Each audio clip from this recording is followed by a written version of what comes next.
Julia Barreto bumitaw na nga.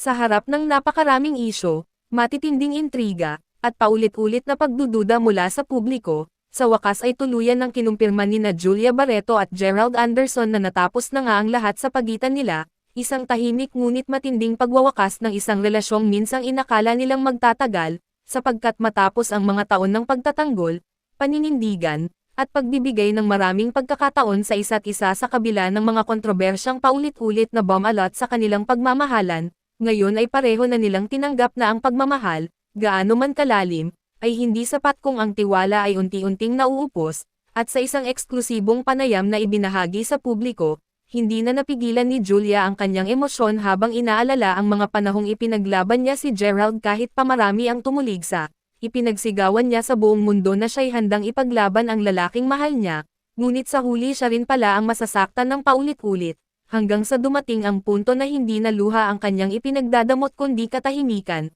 isang katahimikang nagpapakita na pagod na siyang magmahal sa isang relasyong siya na lamang ang kumakapit, at si Gerald, sa kabilang banda, ay umamin din na maraming pagkukulang ang kanyang nagawa, mga salitang hindi niya nasabi, mga pagkakataong pinili niyang manahimik kaysa intindihin ang nararamdaman ng babaeng nagsakripisyo ng pangalan, karera, at dignidad para sa kanya, at habang binibigkas nila ang kanilang mga pahayag, ramdam na ramdam ang bigat ng damdamin sa pagitan nila, hindi dahil sa galit o pagsisisi, kundi dahil sa panghihinayang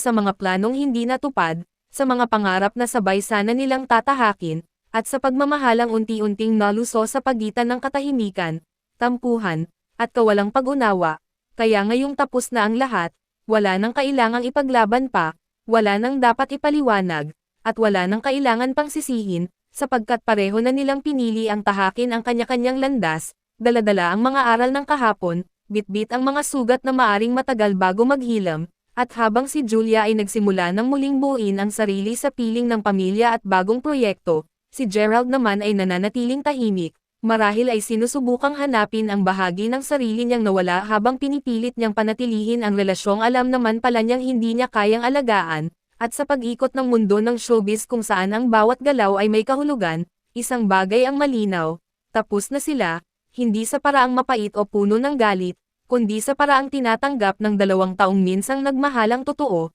na ang kanilang kwento ay isa lamang sa napakaraming hindi umabot sa habang buhay, ngunit tiyak na mananatili bilang bahagi ng kanilang mga alaala na kahit kailan ay hindi mabuburya.